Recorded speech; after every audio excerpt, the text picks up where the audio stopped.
Well, welcome to another video, folks, and today you find me in a rather frosty Manchester, looking at the Castlefields area of the town, which is home to the Roman fort, which sat in the heart of the northwest of England.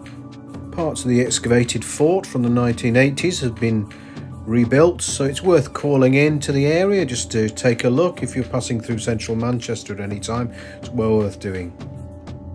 It was founded in about AD 79 when the Governor Agricola started to move north through the lands of the Brigantes.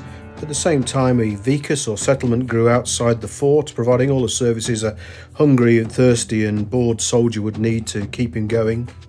We have evidence that garrisons from Spain, southern France and from the Central Europe areas all garrisoned the fort at one time or another during its 300 plus years of activity. The redug fort ditches are visible now along with the North Road, which would have headed up to Hadrian's Wall. There's a Brigante still camped outside on the defensive line.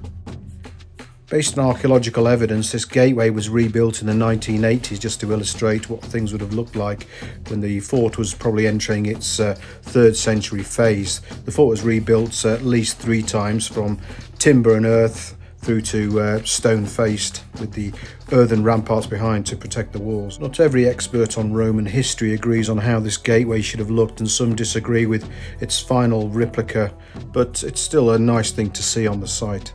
A small section of the original wall survives under the railway viaduct in a timber yard. In the early 3rd century, the timber and turf walls were replaced by stone. Also, the fort was slightly expanded and the ditches recut. The wall itself now, you can climb up the stairs and walk along the boardwalk. Check out the view of the recut ditches overlooking the canal basin as it is now. The Merlons would have been too far apart for a Roman fort, it's thought, but for the visitor of today it's perfectly fine to get a nice view over southern Manchester.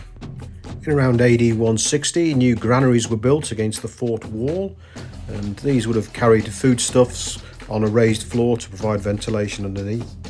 Around 270 to 300 AD, the vicus outside the fort ceased to be used. The troops probably dwindled, and by the 5th century the fort was probably pretty much deserted.